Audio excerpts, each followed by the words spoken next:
Bienvenue à tous dans ce nouvel épisode. Aujourd'hui, j'ai le plaisir d'accueillir Valentin Gibaudot pour découvrir ensemble le pouvoir de notre olfaction. Au fil de notre échange, nous allons découvrir comment les odeurs peuvent influencer notre mémoire, nos émotions et notre bien-être.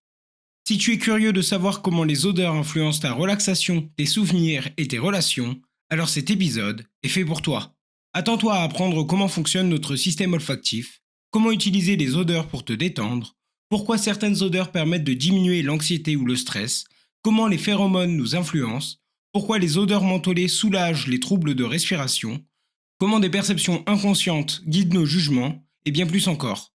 À la fin de cet épisode, tu repartiras avec une compréhension complète du fonctionnement de ton système olfactif et de la manière dont il influence tes émotions et ta relaxation. Un second épisode sortira la semaine prochaine dans lequel nous explorerons le rôle de la respiration dans la gestion du stress et de l'anxiété. J'espère que tu prendras autant de plaisir à nous écouter que nous en avons pris à le faire. Et sans plus attendre, voici Valentin Gibaudot.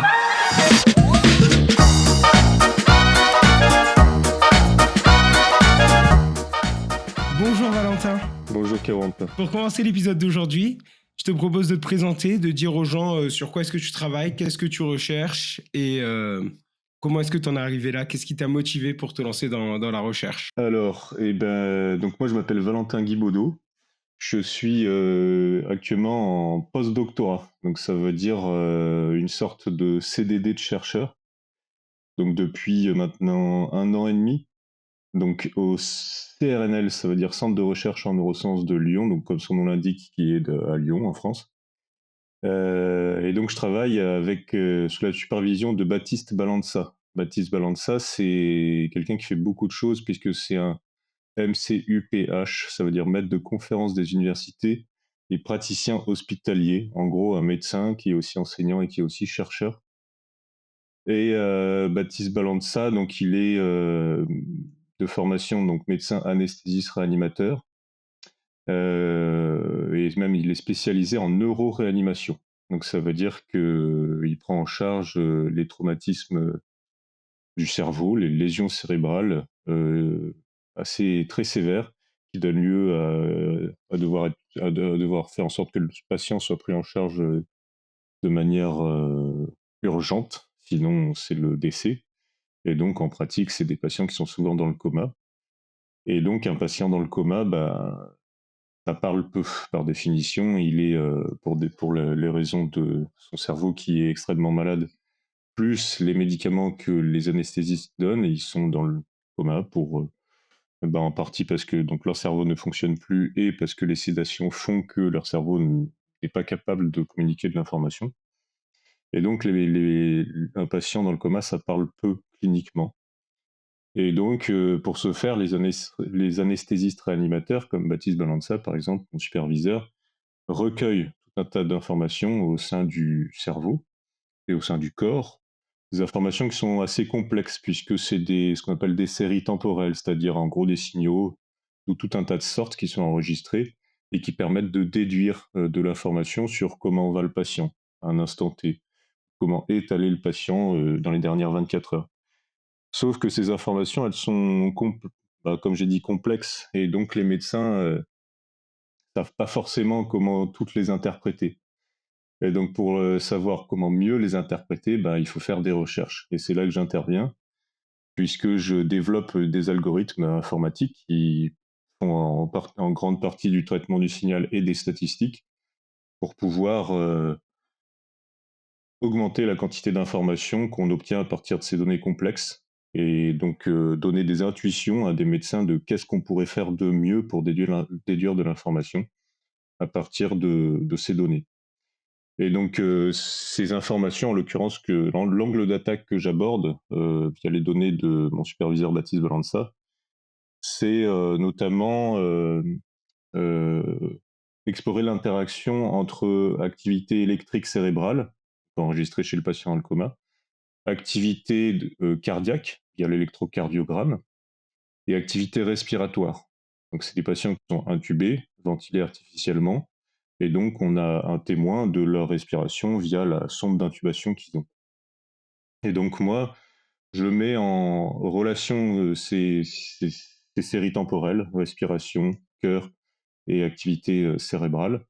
Et j'essaye de trouver des marqueurs de comment les patients vont ou vont aller. Et en fait, si je fais ça à l'heure actuelle, c'est parce que avant j'ai fait une thèse.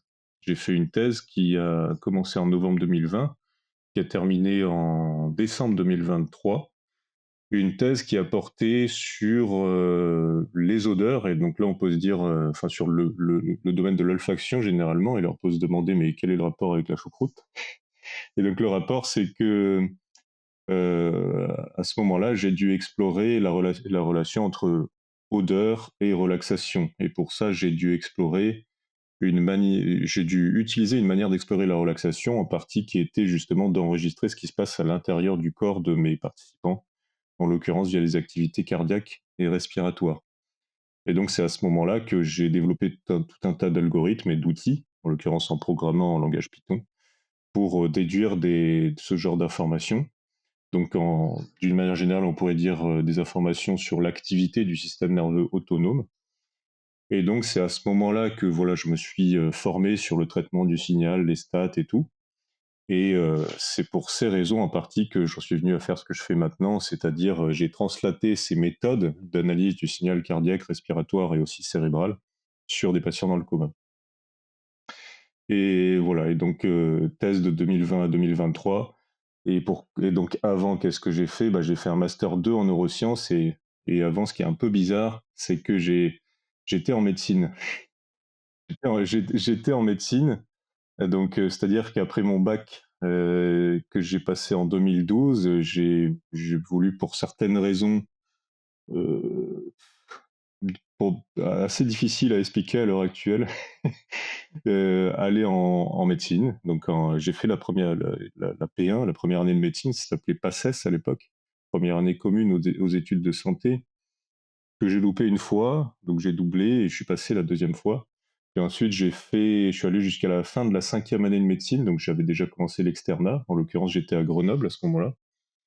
Et sauf que assez rapidement, dans ce domaine, je me suis rendu compte que ça manquait de science, en tout cas d'un abord scientifique assez fondamental à comment on procède pour soigner. En l'occurrence, je me suis vu en train d'apprendre des algorithmes décisionnels à déplier pour savoir qu'est-ce qu'il faut faire quand on a un patient qui se présente avec une certaine pathologie devant soi, en tout cas une certaine symptomatologie.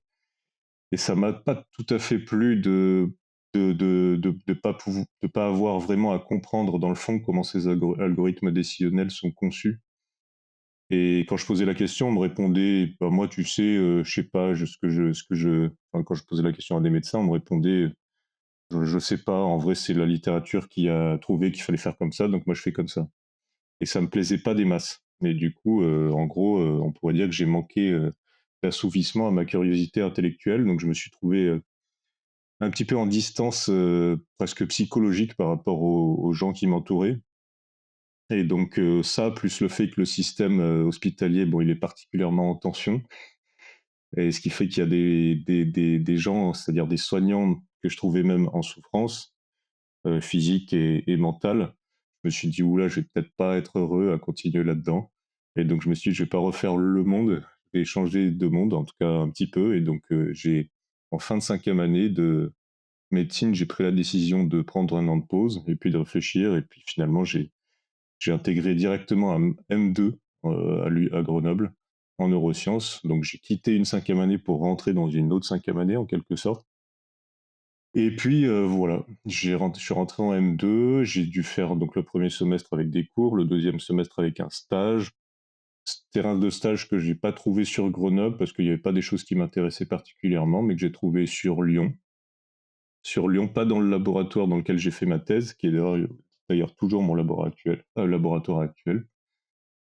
Et donc j'ai fait mon stage de M2 à Lyon. Ça m'a plu pas mal, pas de fou non plus.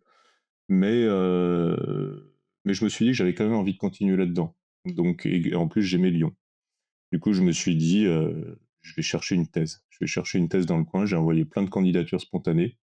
Et un beau jour, ma directrice de thèse, c'est la personne qui est devenue ma directrice de thèse, en l'occurrence Nathalie Bionvisot, la chef d'équipe de l'équipe CMO du CRNL, m'a envoyé un mail en me disant: «Écoute, j'ai un sujet, j'ai personne comme étudiant dessus, mais j'ai pas de financement. Donc il va falloir qu'on essaye de trouver un financement pour financer ta thèse avec ce sujet, si tu as envie de faire tout ça avec moi».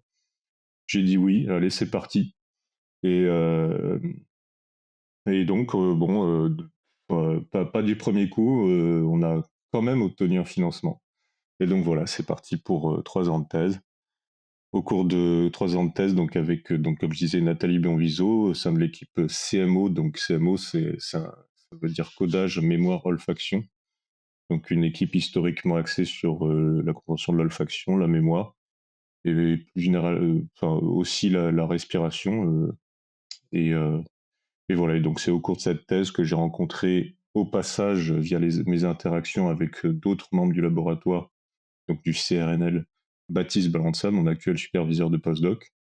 Et donc voilà, je me suis trouvé, pour des raisons, professionnelles et personnelles, à trouver, opportun, l'idée de faire un postdoc, donc de continuer là-dedans à la fin de ma thèse. Et donc je suis resté dans le même laboratoire. J'ai changé d'équipe pour, rejoindre les travaux de Baptiste Balança, que j'ai expliqué. Et donc maintenant, du coup, tu pars sur une autre orientation, tu quittes un petit peu l'olfaction pour partir sur l'analyse de données et du coup plus tout ce qui est patient en état de coma, état végétatif, etc. Ouais, donc en quelque sorte, je m'y retrouve un peu avec ce que je faisais avant, puisque avant j'étais en médecine. Et donc là je retourne sur des recherches un peu translationnelles, qu'on peut appeler ça comme ça, qui essayent de faire du lien entre des recherches fondamentales et de la recherche clinique. Hem, la raison, c'est que effectivement, ce qui m'a passionné pendant ma thèse, c'était bon, certes l'olfaction, c'était hyper intéressant. C'est d'ailleurs, un système sensoriel qui m'a particulièrement intéressé avant ma thèse et qui a donné lieu en partie au fait que j'ai choisi ce sujet. Mais ce qui m'intéressait plus particulièrement en thèse, c'était la compréhension du système nerveux autonome. Donc le système nerveux autonome, dans les grandes lignes, c'est, on a notre système nerveux qui permet de faire, communiquer tout un tas de cellules, au travers de notre corps. Et parmi, toutes ces communications, il y en a qu'on contrôle, donc via notre système nerveux, somatique, le système nerveux qu'on peut soumettre à notre volonté. Par exemple, j'ai envie de bouger ma main, je bouge ma main, et ça, je le contrôle avec ma volonté. Par contre, il y a tout un tas d'activités qu'on appelle autonomes, que gère notre système nerveux autonome via le fait que, par exemple, on n'a pas besoin de réfléchir à notre rythme cardiaque, à la manière dont notre foie fonctionne, notre rate fonctionne, notre système vasculaire fonctionne, notre système digestif fonctionne. Et heureusement, sinon ça se passerait probablement pas terrible si on devait y réfléchir. Et donc, on a énormément de neurones, qui constituent notre système nerveux autonome, qui s'occupent de gérer tout ça en permanence. Et donc ça me passionne, d'autant que c'est, pas mal en lien avec, pas mal, nos émotions, donc certains de nos ressentis. Et ce lien-là entre des activités autonomes et quand même des ressentis qui émergent à notre conscience, ça me travaillait ça me faisait travailler l'esprit. Et donc c'est pour ça que ça m'a plutôt passionné d'enregistrer des activités, en lien avec le système nerveux autonome pendant ma thèse, et que ça me passionne toujours de transmettre ce genre de questionnement dans un autre contexte qui est à l'heure actuelle des patients dans le coma, donc un contexte clinique. Mais à l'heure actuelle, l'année prochaine, je finis mon contrat actuel en décembre 2025. Et donc je cherche actuellement, quoi faire pour la suite, c'est-à-dire à partir de 2026. Et je cherche donc un autre CDD de chercheur, donc un autre contrat de post-doctorat, et toujours sur cet axe du système nerveux autonome, ou même, dans le domaine des neurosciences, le champ disciplinaire, ils appellent ça un peu plus fréquemment le brain body en anglais, donc ça veut dire le lien corps-cerveau. L'idée étant que, oui, c'est assez facile à concevoir que l'idée que notre cerveau contrôle nos organes, mais le retour, c'est-à-dire est-ce que nos organes influencent la manière de fonctionner de notre cerveau? Et ben, c'est un champ disciplinaire, qui est émergent en neurosciences et qui m'intéresse. Et donc c'est ça qui, en somme, est un peu mon fil conducteur au travers de mes contrats. Et donc, là, à l'heure actuelle, j'utilise cet axe chez les patients dans le coma. Mais à l'avenir, je cherche actuellement à revenir sur des notions plus fondamentales, donc avec des participants humains sains, heu et d'explorer ce genre de questions. Par exemple, il y a pas longtemps, je répondais à une offre que j'ai pas eue, mais j'étais pas loin d'ailleurs, sur les interactions entre les rythmes, digestifs et les rythmes cérébraux chez des humains sains, et voir comment ça impacte donc nos rythmes cérébraux et par suite notre fonction cérébrale, nos fonctions cognitives. Ouais, d'ailleurs, sur ça, il y a une étude marrante, je pense que tu as dû en entendre parler, l'étude des juges affamés, tu sais, où ils ont regardé la corrélation entre les horaires de repas Mmh. et le pourcentage de jugement. Tu sais, c'est les juges qui viennent regarder si le prisonnier peut sortir en avance pour bon comportement, etc. Ouais. Et en début de journée, donc juste après un repas, ils ont genre 60% de chances de sortir. Mmh. Et quand on approche genre 1 ou 2 heures avant le repas, qui commence à avoir faim, c'est fini. 0% de chance de passer. Ah bah, oui. Et la corrélation est folle quand ils ont regardé sur plusieurs semaines, je pense. Du coup, à chaque fois de voir les cycles en fonction, le matin quand ils arrivent, c'est bon. Le midi, ils ont mangé, c'est bon. Et quand ils arrivent vers la fin de soirée où ils ont faim, c'est fini.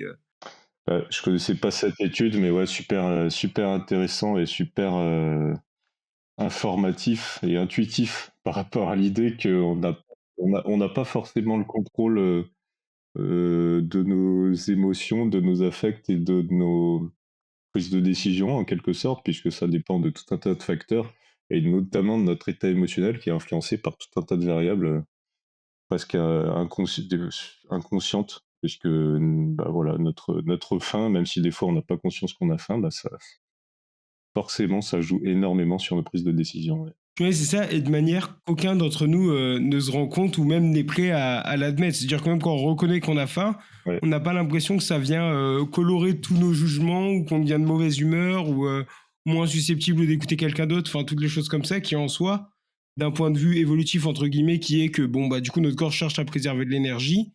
Ça fait tout à fait sens que toutes d'autres fonctions comme ça commencent à un peu s'effacer. Bah, ouais, exactement. Comme tu dis, d'un point de vue, évolutif, donc l'évolution qui a donné lieu au fait qu'on est là, des êtres vivants à l'heure actuelle, elle est extrêmement lente et longue. Si on reporte sur un calendrier annuel qu'on met par exemple, il y a 4 milliards d'années, à peu près le début de la vie sur Terre, et qu'on reporte ce temps-là, c'est-à-dire un temps zéro sur une échelle calendaire, c'est-à-dire qu'on est le 1er janvier d'une certaine année à minuit, et qu'on se pose la question de OK, Homo sapiens est apparu il y a à peu près 300 000 ans, Homo sapiens, vraiment notre espèce actuelle. Alors, à quelle heure il est sur cette échelle calendaire? On tombe sur quelque chose comme on est le 31 décembre à 23h40, un truc comme ça. C'est-à-dire qu'il y a énormément de temps qui est passé avant qu'on soit là, et donc forcément, la façon dont l'humain lui-même a conçu sa propre société est souvent en décalage avec, les raisons qui ont donné lieu à sa constitution en quelque sorte, que ce soit physique et même, psychologique en quelque sorte. Et donc forcément, on a une impression de contrôle à des situations de notre vie quotidienne, mais des situations de notre vie quotidienne qui sont totalement en décalage avec la façon dont on a été construit en quelque sorte. Comme par exemple le juge qui doit établir un jugement à 11h30 du matin alors qu'il a faim.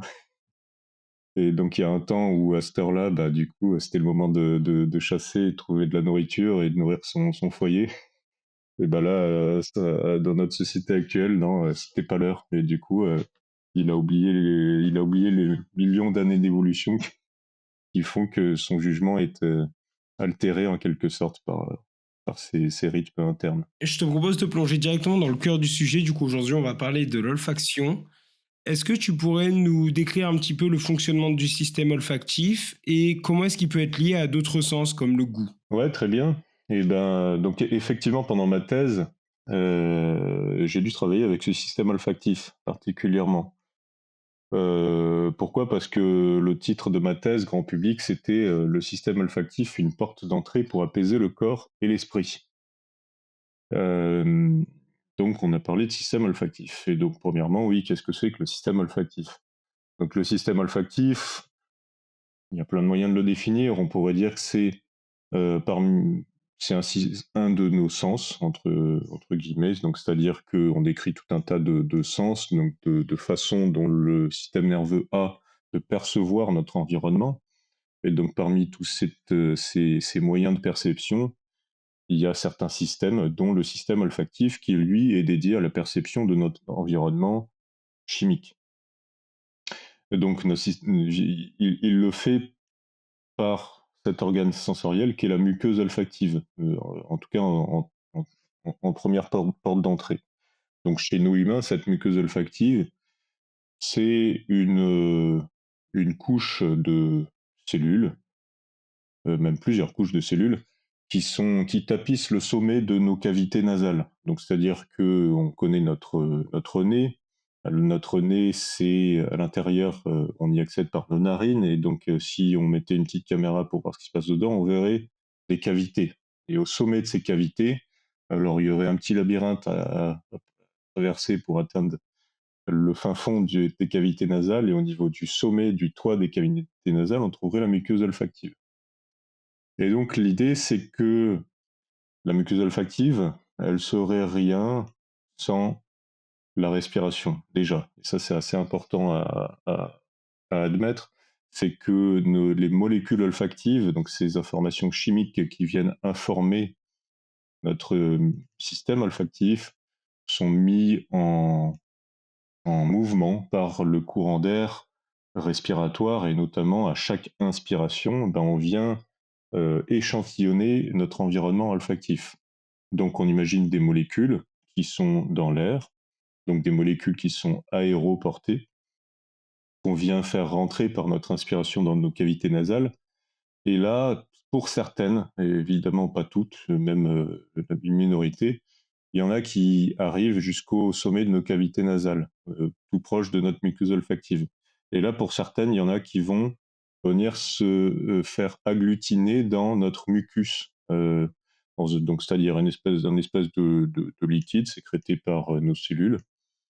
Et à l'intérieur de ce mucus, au sommet de nos cavités nasales, donc juste devant, en regard de notre muqueuse olfactive, il y a de certaines protéines, euh, qui permettent qui sont préformées pour se lier particulièrement à des molécules chimiques olfactives aéroportées et à potentiel olfactif.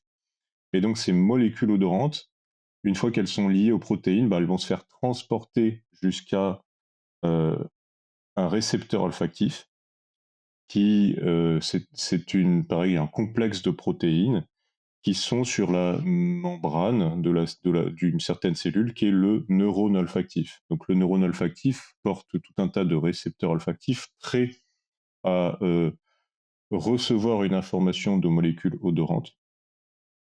Et donc cette information, en fait, c'est vraiment le neurone olfactif qui va l'initier, parce qu'il est sensible à certaines molécules odorantes et pas à d'autres. Et donc, une fois qu'il y a fixation d'une molécule odorante qui permet de l'activer, ce neurone olfactif, alors ça va, comment dire, ça va changer ce qu'on appelle le potentiel électrochimique de ce neurone, c'est-à-dire que dans toutes nos cellules, il y a des ions, c'est-à-dire des molécules chargées électriquement, et il y a une différence de concentration de ces ions entre l'extérieur et l'intérieur de nos cellules. Donc ça donne lieu à ce qu'on appelle un potentiel électrochimique parce qu'il y a une différence de ce potentiel justement. Et donc une fixation d'une molécule sur un récepteur olfactif va euh, activer le neurone via justement l'ouverture de certains canaux ioniques qui vont annuler ces différences de potentiel. Ça va donner en gros le message d'une activation du neurone olfactif, mais en fait de plein de neurones olfactifs en même temps, en fonction des molécules odorantes qui se présentent.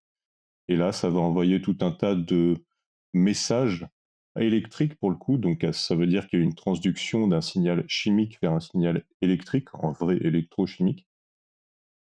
Et donc, ces informations électriques vont partir de nos neurones olfactifs qui sont au niveau de notre muqueuse olfactive vers notre bulbe olfactif. Donc, ça veut dire quoi? Ça veut dire qu'il y a ces activités de neurones unitaires, qu'on appelle d'ailleurs des potentiels d'action, qui vont traverser, en l'occurrence, une petite paroi osseuse qu'on a au sommet de nos cavités nasales, qu'on appelle la lame criblée de l'ethmoïde. Pourquoi? Parce que c'est une lame d'os qui est criblée de trous, qui appartient à l'os ethmoïde.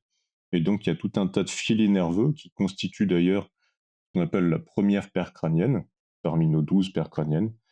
Et de là, hop, ça va envoyer un message au niveau de notre bulbe olfactif, qui lui, c'est comme une espèce de petite boule qui est assez petite, hein, moins d'un centimètre de diamètre. On en a une de chaque côté, c'est-à-dire à droite et à gauche, juste au-dessus finalement du coup de nos cavités nasales, mais à l'intérieur de notre cavité crânienne. Ce bulbe olfactif a déjà réorganisé l'information qu'il reçoit pour commencer à faire du tri, en quelque sorte. Trier l'idée que, ok, les informations chimiques qui me sont arrivées, elles sont constituées de plusieurs natures en termes de composition, enfin de nature moléculaire, nature chimique moléculaire, etc. Ça commence à faire un tri de l'information. Et puis, ça va donc, ce qu'on appelle, les informations vont faire synapse, c'est-à-dire qu'il va y avoir une synapse, donc un lieu de échange d'informations entre un neurone, donc le premier neurone, c'est-à-dire le neurone olfactif, et le deuxième neurone, qui sont, par exemple, souvent dans le bulbe olfactif, des neurones qu'on appelle des cellules mitrales. Et donc, ces cellules-là, au niveau du bulbe olfactif, vont trier l'information reçue de la part des neurones olfactifs et la réémettre euh, via ce qu'on appelle les tractus olfactifs. Donc, c'est cette espèce de cordon nerveux qui fait le lien entre le bulbe olfactif et qui chemine le long de la base antérieure de notre crâne jusqu'à notre cortex olfactif primaire. Donc, en plein centre de notre cerveau, on a un cortex olfactif primaire. Donc, cortex, ça veut dire quoi? Ça veut dire que notre cerveau est pas partout, mais sur certaines portions, organisé en couches. Donc, c'est-à-dire avec une zone de substance blanche où il y a en fait les axones de nos neurones, donc c'est les lieux de voyage des potentiels d'action. Et puis des endroits où il y a le centre de traitement des informations, en quelque sorte, de nos neurones, que sont les corps cellulaires. Et donc ces corps cellulaires, ils sont regroupés au niveau de la substance grise qui est dans la superficie de notre cerveau. Et donc cette couche externe, on appelle ça le cortex cérébral. Et donc sur notre cortex cérébral, il y a tout un tas, on peut y attribuer à ce cortex des fonctions en fonction de où se trouve ce cortex. Et donc, il y a une zone de notre cortex qui est dédiée au traitement de l'olfaction, en tout cas des informations primaires de notre bulbe olfactif, qu'on appelle le cortex olfactif primaire, qui du coup, par définition, reçoit des projections de neurones qui viennent du bulbe olfactif. Et là, ce qui est super intéressant avec l'olfaction, c'est que ce cortex olfactif, il est très proche, voire contigu avec des zones qu'on appelle, enfin en tout cas des zones cérébrales appartenant au système limbique. Le système limbique, c'est un système qui évolutivement a une évolution dans le temps qui a été très intéressante au fil des espèces, au fil du temps. Mais en tout cas, c'est ce système qui, à l'heure actuelle, permet d'encoder de l'information dans le temps. Ça veut dire créer des souvenirs, et surtout associer des ressentis, donc des émotions à ces souvenirs. Et donc notre système olfactif projette directement ces informations au niveau du système limbique. Et de fait, il y a, si on regarde un cerveau humain par en dessous, et d'ailleurs un cerveau d'autres animaux, on va voir que si on cherche les zones de cortex olfactif et si on cherche les zones qu'on attribue au système limbique, on verra que des fois c'est indissociable. Et donc ça donne à l'intuition l'idée que mmh, nos les molécules odorantes évoquent des odeurs. Et donc l'odeur, il faut enfin, si on veut être rigoureux, on fait la différence entre la notion de molécules odorantes et odeur, dans le sens où les molécules odorantes, c'est les molécules qui se déplacent, alors que l'odeur, c'est notre perception. C'est-à-dire que des molécules odorantes peuvent rester inertes finalement par rapport à un système olfactif et ne pas évoquer d'odeur.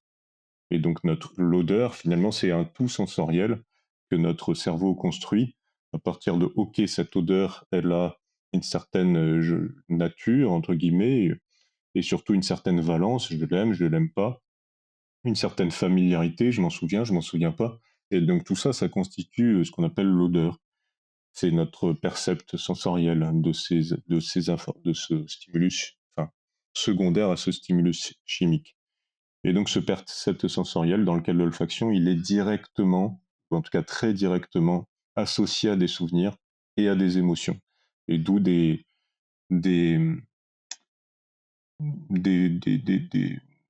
faits de littérature assez connus, tels que le principe de la Madeleine de Proust, par exemple, où une odeur est rattachée à un souvenir qui est lui-même rattaché à une émotion. Et donc, c'est particulièrement vrai pour l'olfaction, grâce justement à ce lien inextricable, anatomique, entre zones dédiées à l'olfaction et zones dédiées au traitement de nos émotions et de nos souvenirs, c'est-à-dire le système limbique. Voilà dans les grandes lignes le fonctionnement du système olfactif. Merci d'avoir réussi à rendre ça clair parce que c'est vraiment pas évident, je pense, à vulgariser dans les détails. Et ben de rien. Et je voulais savoir quelle catégorie de molécules est-ce qu'on est capable de percevoir. Est-ce que, par exemple, on entend souvent parler des phéromones, mais est-ce que c'est vrai qu'on arrive à les percevoir? Et justement, est-ce qu'il y a un changement entre le fait que l'on perçoive une odeur consciemment ou est-ce que l'on peut percevoir des odeurs inconsciemment, juste ne pas avoir la perception consciente qui vient avec l'odeur malgré le fait qu'on ait eu la molécule odorante qui a été perçue, enfin qui a été comptabilisée dans le système nerveux? Ouais, alors super question, hyper intéressante. Donc déjà, quel type de molécule est-on capable de percevoir? Alors déjà, premièrement, pour répondre, je pense que c'est assez logique que pour répondre à cette question, il faut se poser la question de quelles molécules sont-elles capables d'arriver à notre muqueuse olfactive. Donc c'est déjà, ça veut dire que ces molécules, il faut qu'elles soient transportables, entre guillemets, dans l'air, donc aéroportées. Donc déjà, enfin pour nous, en tout cas, humains, mammifères, qui vivons dans l'air. Mais il y a d'autres vertébrés ou animaux, globalement, qui vivent dans l'eau. Et donc, déjà, première chose, voilà, il y a des molécules qui sont solubles dans l'eau et qui ne sont pas solubles dans l'air, et des molécules qui sont solubles dans l'air et pas solubles dans l'eau. Tout ça parce qu'elles ont des propriétés physico-chimiques qui le permettent. Et donc, nous, déjà, on est capable de ressentir des molécules aéroportées. Donc ça, c'est une première chose. Deuxième chose, il faut qu'elles soient capables de se fixer à nos récepteurs olfactifs, ou en tout cas, il faut qu'on soit équipé en récepteurs olfactifs euh, permettant d'être activé par certaines de ces molécules odorantes aéroportées.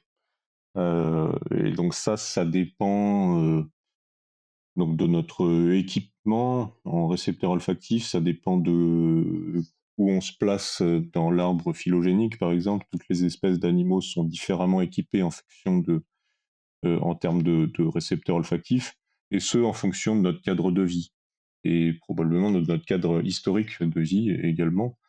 Et effectivement, on n'a pas les mêmes intérêts à percevoir notre environnement chimique quand on est euh, dans la savane, vs au sommet d'une montagne. Et donc voilà, ça donne lieu à un pool de récepteurs olfactifs qui donne lieu aux molécules qui peuvent donner lieu à une activation de nos neurones olfactifs. Et puis enfin, il faut que pour vraiment percevoir une odeur, il faut que certes, il y ait activation de nos neurones olfactifs en conséquence de fixation avec des molécules odorantes, mais il faut que les messages électriques envoyés par nos neurones olfactifs soient suffisamment intéressants pour notre cerveau pour que lui-même évoque un percept sensoriel, une sensation d'odeur. Sinon, ça restera juste des molécules qui se sont fixées sur un récepteur et qui provoqueront rien du tout. Et du coup, ça restera une molécule odorante, mais qui évoque pas forcément, en tout cas, un potentiel de fixation sur récepteur, mais qui n'évoque pas forcément d'odeur. Donc voilà, je dirais que c'est ma manière de répondre à la question de quel type de molécules sommes-nous capables de percevoir. Voilà, ça dépend de propriétés physico-chimiques des molécules et de notre passé évolutif en regard de l'intéressement de notre espèce au type de molécules. Pour la question des phéromones, alors les phéromones,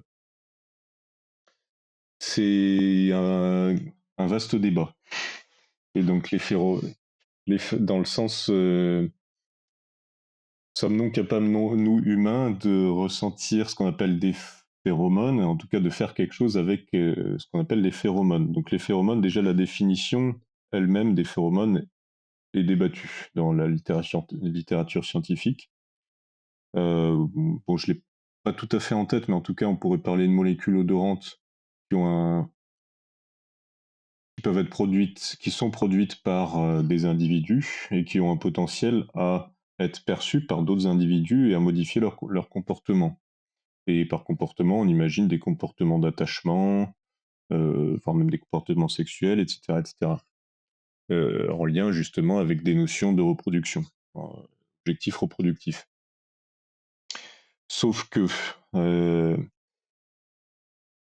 la façon dont, chez des animaux non humains, on peut décrire les phéromones, c'est qu'il y a un système, une sous-partie du système olfactif dédiée à la perception de telles molécules. Chez les mammifères, ou même avant, dans l'évolution des vertébrés, on parle de système voméronasal.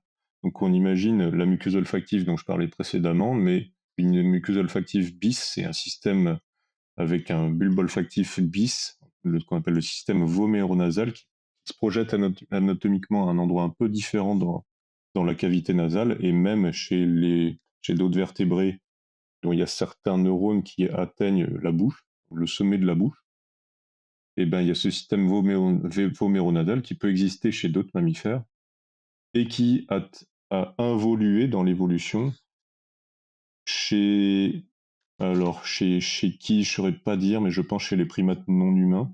Et donc nous, primates humains, on n'a plus de système voméronasal. Il a involué. Donc on peut là se poser donc ce système voméronasal qui est dédié. Alors ça aussi, c'est une question scientifique, mais dédié justement à la perception de certaines molécules odorantes, en l'occurrence avec des propriétés physico-chimiques particulières, qui, si je me souviens bien, elles sont justement elles ont un poids moléculaire plus gros, d'où le fait qu'elles sont un peu moins aéroportables, entre guillemets, d'où le fait qu'elles peuvent être transmises par contact. Et donc là, l'intuition qu'on peut en avoir, c'est par exemple les serpents. Les serpents, ils ont leur langue qui sortent un peu tout le temps, là, comme ça. Et en fait, avec leur langue, ils viennent justement échantillonner le sol. Et ça sert à quoi? Ça sert à venir prélever sur le sol, donc directement par contact, des molécules avec un gros poids moléculaire et qui vont venir se fixer et qui vont venir eux-mêmes avec leur langue activement fixer sur le système voméronasal au sommet de leur bouche. Et du coup, pour alimenter leur système voméronasal et là percevoir des informations chimiques de OK, là il y a un individu qui d'ailleurs m'intéresse ou m'intéresse pas. Sauf que nous, on n'a plus ça, nous humains, on n'a plus ça. Mais sauf que la question c'est, et on n'a plus ce système anatomique, mais peut-être qu'on a encore des récepteurs à ce type de molécules dans notre système olfactif classique. Mais ça, c'est à débat. Et il y a des chercheurs qui s'intéressent à ce genre de questions, telles que là dans le laboratoire, il y a une chercheuse et ses doctorants et doctorantes, une chercheuse qui s'appelle Camille Ferdanzi, qui justement se traite des questions de type la communication émotionnelle par les odeurs, donc un potentiel à être des phéromones ou non, et en en ajoutant la question de comment viennent intervenir les parfums, en tout cas des, des des molécules odorantes un peu artificielles, exogènes, on pourrait dire. Comment vient se faire l'interaction des molécules un peu naturelles, entre guillemets, créées par l'individu lui-même, et des molécules artificielles.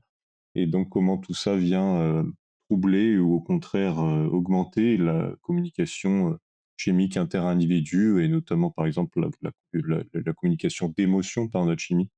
Donc voilà, là je suis trop compétent pour aller sur ce sujet, mais il y a des gens tels que Camille Ferdanzi dans le travail au sein même du laboratoire qui sont parfaitement en affinité avec ce genre de questions. Voilà, je crois que j'ai pas répondu à toutes les questions de ta question. Je crois que si, je Ah bon, crois que si. T'as réussi. Non, non, je crois que t'as répondu à tout. ok. Mais justement, pour aider sur l'idée des odeurs artificielles ou même des odeurs naturelles, toi, du coup, tu as bossé ta thèse sur le fait des odeurs agréables et les états de relaxation qu'elles pouvaient induire. Mhm. Et du coup, qu'est-ce que tu as trouvé là-dessus? Est-ce que tu es resté sur des odeurs naturelles, justement, que tu as pris? Ou est-ce que tu as pu tester avec des odeurs artificielles? Et qu'est-ce que tu as trouvé comme résultat? Est-ce que, par exemple, il y a besoin d'avoir la perception consciente pour se relaxer? Ou est-ce que si juste la molécule est traitée inconsciemment, est-ce que ça marche aussi? Enfin, voilà. Hmm.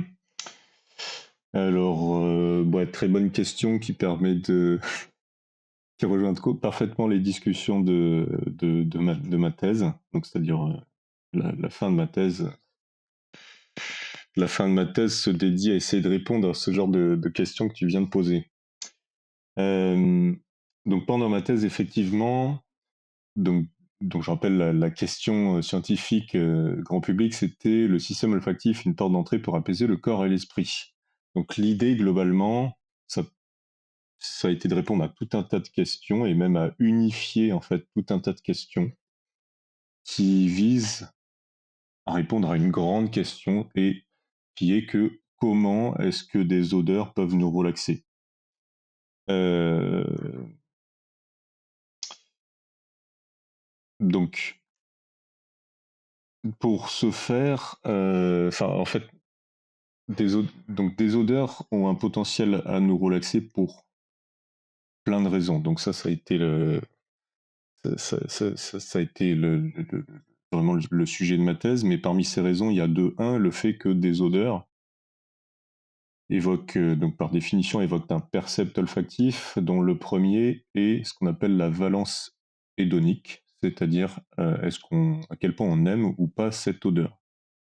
Et évidemment, on a l'intuition que plus on aime une odeur, plus elle a un potentiel à nous relaxer. Et pourquoi? C'est probablement parce que quand on aime une odeur, c'est peut-être parce qu'elle nous évoque des bons souvenirs. Et donc ça a été montré dans une publication en 2012 d'une chercheuse japonaise qui s'appelle Yuri Masaoka. C'est qu'effectivement, c'est particulièrement les odeurs personnelles, autobiographiques, comme ils ont appelé ça dans la littérature, et agréables, qui ont un potentiel à avoir des effets qu'on pourrait interpréter comme agréables, de relaxation sur notre organisme. En l'occurrence, par exemple, elle a montré un potentiel particulier de ces odeurs personnelles agréables à ralentir notre rythme respiratoire. Et donc, qui dit ralentir notre rythme respiratoire, dit ok, c'est peut-être une intuition d'un genre de relaxation. Donc là, ça pose la question, ok, mais qu'est-ce que c'est que la relaxation? Donc là, pendant ma thèse, donc là, gros débat. Personne, aucun chercheur n'arrive vraiment à se mettre d'accord sur la réponse à cette question, parce qu'en fait, c'est très intuitif, voire j'allais dire subjectif, mais justement, là, le débat est, est-ce qu'on peut mesurer de manière objective la relaxation? Donc, vu le débat pendant ma thèse, on a choisi de mesurer la chose tant sur un plan subjectif que sur un plan objectif. Sur un plan subjectif, ça veut juste dire poser la question. À quel point vous sentez-vous relaxé à cet instant T? j'ai donc là un curseur et on répond de 0 à 10.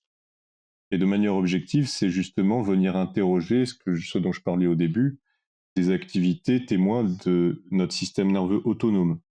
Donc ça veut dire notre activité respiratoire et notre activité cardiaque, voire même notre activité cutanée de type la transpiration. L'hypothèse de base par rapport justement à l'activité du système nerveux autonome qu'on a un peu tous à l'intuition, c'est que quand je me sens relaxé, je me sens dans un état calme, de mise au repos de mon corps et donc de recrutement de la branche qu'on appelle parasympathique de notre système nerveux autonome qui est justement dédié à ça, mettre au repos les activités de notre corps. Ça veut dire tout un tas de choses, par exemple diminuer la fréquence cardiaque, diminuer la fréquence respiratoire, augmenter le stockage en glucose, diminuer la tension artérielle, la pression artérielle, diminuer la sudation. Et inversement, dans le cas d'une odeur qui serait désagréable, on imaginerait l'inverse, c'est-à-dire tout l'inverse de ce que je viens de dire. Et donc, pendant ma thèse, pour répondre à cette question de pourquoi des odeurs peuvent être relaxantes, eh ben, on a mesuré tout ça. C'est-à-dire qu'on a mesuré l'activité cardiaque, l'activité respiratoire, l'activité aussi cérébrale de laquelle on peut déduire certaines informations de relaxation. Et puis, donc ça, c'est des informations objectives. Et puis, une dimension subjective qui est à quel point vous vous sentez relaxé. Et les participants humains, en l'occurrence que j'ai inclus dans mon étude, je les ai soumis à des odeurs, mais en l'occurrence que je les ai laissés choisir, entre guillemets, leur odeur. Alors, ils ne le savaient même pas, mais le but, donc en gros, comment j'ai fait, je leur ai proposé un panel d'odeurs que nous, expérimentateurs, c'est-à-dire moi, ma directrice de thèse et des collègues à moi, on supposait comme étant plutôt agréables. Et j'ai laissé les participants coter ces odeurs sur le plan de la valence hédonique, à quel point ils l'aiment ou l'aiment pas, et aussi sur le point de la familiarité à cette odeur. Et j'ai choisi j'ai choisi pour chaque participant l'odeur qui, pour eux, parmi ce panel d'odeurs, est la plus agréable. Comme ça, il y a un côté personnel, peut-être autobiographique d'ailleurs. Et donc j'ai choisi ça, et j'ai comparé l'effet de ça à des odeurs négatives ou à une condition contrôle pas d'odeur, et même dans une deuxième étude, à des stimulus auditif en l'occurrence, agréable, mais pour comparer en gros le potentiel du système olfactif vs auditif sur un plan de valence hédonique à valence hédonique égale, c'est-à-dire est-ce que j'aime l'odeur autant que la musique que je suis en train d'entendre, et comparer l'effet que ça peut avoir sur le corps et sur la sensation subjective de relaxation. Et donc ce dont on s'est aperçu, c'est qu'il y a une intrication, il y a une chaîne mécanistique assez complexe, effectivement, qui permet pas de répondre à la question de comment les odeurs nous relaxent, mais en tout cas de donner un début de réponse à comment ça se passe. Mais effectivement, probablement que les odeurs agréables, personnelles, ont un potentiel à, de un, ralentir notre respiration. Sauf que ce ralentissement de la respiration a un impact particulier sur la façon dont notre cerveau fonctionne, et notamment au niveau de certaines zones. Et puis, cette façon en fait de ralentir globalement le fonctionnement de nos rythmes cérébraux. Donc pourquoi ? Parce que notre cerveau, c'est tout un tas de neurones qui se concertent entre eux et donc communiquent entre eux, et communiquent en partie grâce à des activités électriques qui ressemblent à des ondes. Et ces ondes, on a vu que dans un cas de ralentissement respiratoire, et ben, d'une certaine manière, on a vu un ralentissement des ondes cérébrales. Et ce ralentissement facilite en fait la synchronisation entre tout un tas d'aires cérébrales, tout un tas de zones du cerveau. Et donc l'association de une odeur agréable ralentit ma respiration, synchronise des rythmes cérébraux entre des aires cérébrales distantes, et ben là, ça peut donner lieu à une relaxation, en tout cas, et en tout cas sur le pan objectif. C'est-à-dire qu'on a observé certes des marqueurs objectifs qui témoignaient d'une relaxation, mais là où c'est difficile, c'est que ça n'a pas été traduit par une augmentation de relaxation subjective.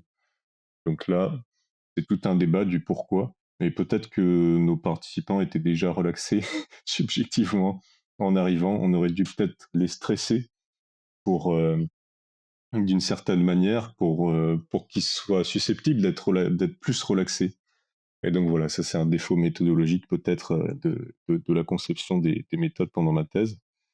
Euh, mais voilà comment était la stratégie qu'on a adoptée pendant ma thèse pour répondre à ces questions de en quoi des odeurs sont-elles capables de nous relaxer ou pas. Et pour finir sur la question que tu posais, l'aspect de la conscience de l'odeur ou pas, bah justement, ce qui a été intéressant pendant ma thèse, c'est que il y a, en gros, j'ai fait 2 études et il y a une étude où les participants n'avaient pas conscience de la présence d'une odeur parce que je diffusais ça discrètement à des valeurs assez faibles en termes d'intensité, mais quand même présentes. Et une étude où je diffusais ça devant leur nez, donc ils étaient pleinement conscients de la présence d'une odeur. Et c'est uniquement lors de la présence, enfin lors de la conscientisation de l'odeur qu'il y a eu un effet relaxant. Et donc ça pose la question de, en quelque sorte, l'effet placebo de l'odeur. C'est-à-dire que, ok, là, il y a une odeur, et donc le cerveau lui-même se met dans un mode relaxation. Et peut-être que ça se trouve, il y aurait même pas d'odeur, ça aurait fonctionné quand même en faisant croire qu'il y avait une odeur. Donc ça, c'est la question de l'effet placebo. Mais voilà, ça mériterait des études justement pour répondre à ce genre de questions. Et donc l'émergence de la conscience dans ces étapes est, semblerait-il, important. Mais quand même, on peut noter que si on sort du cadre de ma thèse, il y a tout un tas d'odeurs qui ont un potentiel à avoir un gros effet sur nous, même de manière inconsciente. Bah justement, par exemple, des odeurs alimentaires. Imaginons, je suis dans la rue, il est 11h30, je marche pas loin d'une boulangerie, et ben, je vais avoir la faim qui va être stimulée parce qu'en fait, je sens des odeurs de pain, de croissant, de n'importe quoi. Et des fois même, c'est inconscient parce que ça se trouve, je suis en train de marcher avec un ami à côté de moi, je suis en train de lui parler. Ma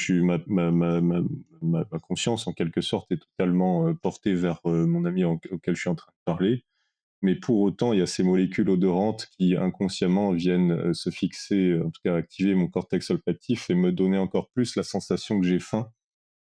Et donc, voilà, peut-être qu'il y a des odeurs plus que d'autres qui sont capables de... donc là, je faisais l'hypothèse d'odeurs alimentaires, mais il y a peut-être d'autres contextes qui sont capables de inconsciemment driver nos prises de décision, etc.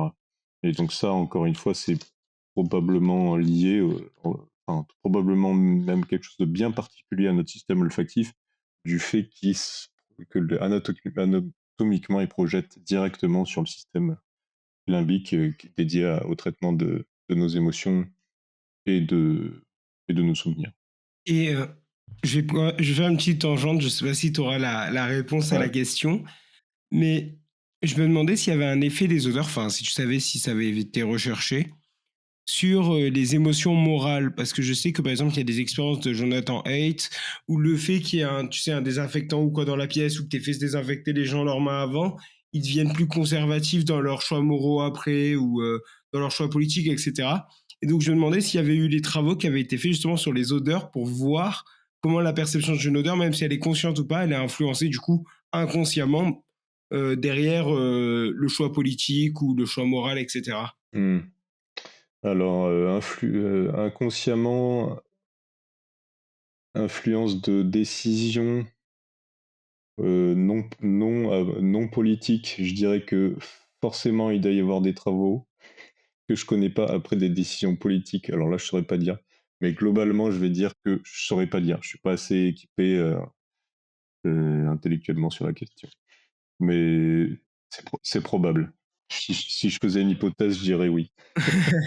Et comment est-ce que tu penses que justement cette relaxation induite par les odeurs, est-ce que tu penses qu'elle pourrait avoir une place comme accompagnement dans des aspects thérapeutiques avec par exemple le thérapeute qui pourrait se servir de ça pour relâcher des odeurs, je sais que pour le traitement de trauma, des fois on essaie d'associer ça à des musiques douces ou plus plaisantes, etc. Donc des fois est-ce que tu penses que là il y aurait une possibilité de travail dessus à ce niveau-là? Vu qu'on sait le lien entre odeur et mémoire et la force que ça peut avoir entre mémoire et émotion, du coup, comme tu disais au début de l'épisode. Ouais. Bah, je dirais carrément, comme tu dis, exactement, se remémorer des souvenirs agréables, positifs, juste grâce à des odeurs, ça peut carrément être un axe thérapeutique pour certains troubles mentaux, euh, anxiété, dépression, tout un tas de stress post-traumatique. Euh, et puis, même pour répondre à cette question, je vais utiliser l'exemple d'un collègue à moi qui s'appelle, qui est un peu dans la même situation que moi. Il est en post-doctorat, il s'appelle Jules Granger. Euh, il a fait sa thèse à cheval entre deux laboratoires et en même temps que moi, donc c'est-à-dire le même laboratoire que moi et aussi à Paris. À Paris, il était sous la direction d'un pneumologue qui s'appelle Thomas Similowski. Et Thomas Similowski, pneumologue, ce qui l'intéresse particulièrement, et donc ce qui a intéressé Jules Granger, mon collègue, c'est la question de la dyspnée. Donc la dyspnée, donc D-Y-S-P-N-E-E, c'est un terme un peu bizarre, qui qualifie juste de l'inconfort respiratoire. Donc c'est-à-dire que par exemple, si je vais courir et que je suis dans le dur, eh ben, j'ai un inconfort respiratoire, en quelque sorte une dyspnée. Mais nous, c'est facile, enfin, si, je vais dire nous, quand on va courir, c'est facile, parce qu'on s'arrête de courir, ça va mieux. Mais il y a des gens qui malheureusement ont des pathologies respiratoires et donc souffrent d'une dyspnée. Et là, c'est extrêmement impactant physiquement et psychologiquement le fait d'être dans un inconfort respiratoire permanent. Avec, on peut imaginer des questions de type est-ce que la prochaine respiration, je vais réussir à la faire? Est-ce que je vais pas mourir dans quelques cycles respiratoires parce que j'arriverai plus à respirer, tel que par exemple lors d'une crise d'asthme. Et donc voilà, il y a des gens qui souffrent par exemple de BPCO, de bronchopneumopathie chronique obstructive, pour tout un tas de raisons, mais des pathologies pulmonaires qui donnent lieu à ça, qui souffrent de dyspnée, donc c'est-à-dire ce symptôme subjectif d'inconfort de notre propre respiration, et donc qui ont des retentissements psychologiques énormes de type anxiété, dépression, etc., qui sont assez faciles à imaginer dans ce contexte. Et donc se pose la question de comment traiter cette dyspnée, cet inconfort subjectif de de la perception de notre respiration. Et donc un axe de réponse vient des travaux menés par Thomas Similowski et Jules Granger, qui ont proposé l'idée et même démontré effectivement qu'il y a des odeurs qui sont capables de d'amoindrir cette sensation subjective, donc cette dyspnée, cette sensation d'inconfort respiratoire, et notamment les odeurs qu'on appelle trigéminales. Donc les odeurs trigéminales, c'est des odeurs qui, d'un point de vue physico-chimique, ont une capacité de se fixer à certains récepteurs particuliers, en l'occurrence de notre muqueuse nasale. Et je dis bien nasale et pas olfactive, c'est-à-dire nasale, c'est la muqueuse même qui tapisse les parois de notre nez.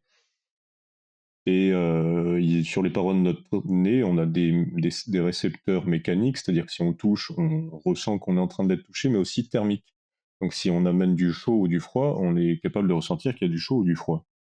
Et donc il y a des molécules odorantes qui sont capables de se fixer sur des récepteurs thermiques de notre muqueuse nasale, et qui de là vont activer un nerf qu'on appelle le nerf trigéminal, qui est en l'occurrence la cinquième de nos paires crâniennes, et de là évoquer une sensation quelque part supplémentaire par rapport à aux sensations odorantes classiques. Et justement, une sensation par exemple de chaud, si par exemple on mettait, je vais dire, bon, une molécule, la capsaïcine, mais en gros des molécules un peu pimentées qu'on mettrait dans notre nez ou même dans notre bouche, c'est pareil, bah, ça nous donne une sensation de chaud.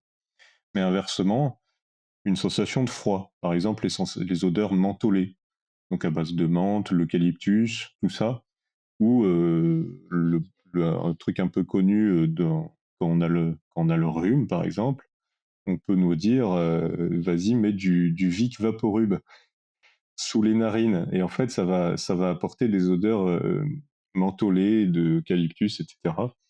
Et donc, ça va activer notre système trigéminal.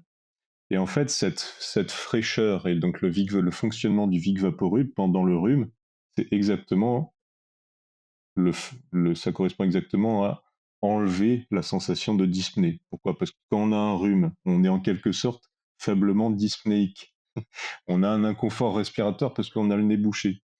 Et en fait, on vient apporter une odeur qui va en quelque sorte bypasser notre muqueuse olfactive et activer quand même des récepteurs qui vont donner une sensation que oui, on est en train de respirer. Et donc là, je suis en train de dire que ça se trouve que oui, le vide vaporub, il fonctionne pas en débouchant les narines, mais juste en donnant la sensation qu'on respire bien via ces récepteurs et l'activation du nerf trijumeau. Et donc, c'est exactement cette propriété que Thomas Similowski et Jules Granger ont en quelque sorte utilisée pendant sa thèse. L'idée étant d'explorer en quoi le fait de proposer des odeurs un peu trigéminales à des patients dyspnéiques enlever leur dyspnée. Et effectivement, ils ont montré qu'il y avait un bon potentiel de ces odeurs à traiter donc ce symptôme qui est la dyspnée, et donc à enlever l'inconfort subjectif de la perception de leur respiration uniquement grâce au fait qu'on a des odeurs à potentiel trigéminal qui sont diffusées dans la pièce à côté du patient. Ouais, c'est marrant parce que je sais pas du tout si ça peut fonctionner, mais j'ai été, enfin, je suis toujours asthmatique, maintenant le traitement fonctionne bien, mais quand j'étais plus jeune, ça marchait pas vraiment. Et je me rappelle qu'au collège, ça m'arrivait encore de faire des crises d'asthme, et j'ai passé tout mon collège à manger des chewing-gums constamment. Et du coup, je sais pas si c'est en rapport avec le fait que c'était l'impression de frais qui faisait que j'aimais ça, ou si c'était juste pour autre chose. Mais du coup, voilà.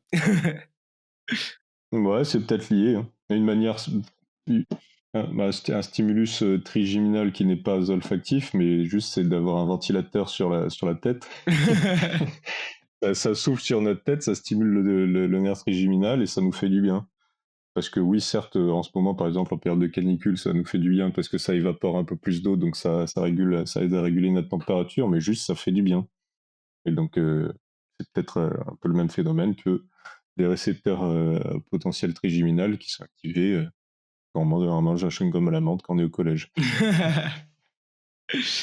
Et du coup, comment est-ce qu'une personne pourrait... Est-ce que... Bon, là, du coup, on a vu un peu les odeurs mentholées qu'on pourrait prendre pour faire justement activer les récepteurs trigéminaux. Mais quelles sont les odeurs que pourrait mettre une personne, peut-être que du coup, ont été montrées pour améliorer le bien-être ou la relaxation, par exemple pour justement utiliser dans son appartement ou chez soi ou en parfum ou enfin dans sa voiture, pour justement un petit peu induire cet état de relaxation. Bah, en lien avec tout ce qu'on a dit, je dirais des odeurs, donc en gros, quel protocole acheter un diffuseur électrique ou de l'encens, etc. Enfin, peu importe le moyen de diffusion. Quelles odeurs? Ben, des odeurs, comme je disais, agréables déjà, forcément, mais à potentiel autobiographique, donc personnel. Donc, c'est-à-dire qui potentiellement nous rappellent quelque chose à nous particulièrement. Et puis ensuite, pourquoi pas, en lien avec ce que je viens de dire, trigéminal. Va évoquer une sensation supplémentaire de fraîcheur, ou des fois on a envie même de chaleur, pourquoi pas. En tout cas, évoquer une sensation supplémentaire. Et donc là, oui, ce cocktail on va dire de paramètres peut aider à choisir des odeurs qui nous permettraient dans la vie de tous les jours de nous relaxer, de nous mettre bien. Et puis ensuite, dernière chose, je dirais idéalement avoir un panel d'odeurs personnelles, trigéminales ou pas, et agréables, pour soi. Pourquoi? Parce qu'il faut il faut quand même les changer, ces odeurs. Enfin, c'est-à-dire, qu'on a naturellement un phénomène qui se passe, c'est vrai pour tous les sens, mais y compris pour notre système olfactif, l'habituation. Donc forcément, quand je vais dans un endroit que je sens une odeur, 5 minutes après, je la sentirai beaucoup moins. Et donc il y a ce phénomène d'habituation qui se joue, c'est assez complexe comment ça se joue, mais ça se joue au niveau de la muqueuse olfactive, au niveau du traitement même par notre cerveau de l'information. En tout cas, on s'habitue à l'odeur et donc naturellement, il faut se dire que, OK, ben, heu, toutes les heures, par exemple, hop, je vais changer d'odeur et là, hop, je vais changer de mindset olfactif et voire même de mindset tout court. Et en essayant d'être, idéalement, d'atteindre la relaxation, différentes relaxations. Bah écoute, merci beaucoup Valentin. Eh bah, de rien, merci beaucoup à toi et puis, aux auditeurs d'avoir la patience d'écouter. À la prochaine. À la prochaine. Au revoir.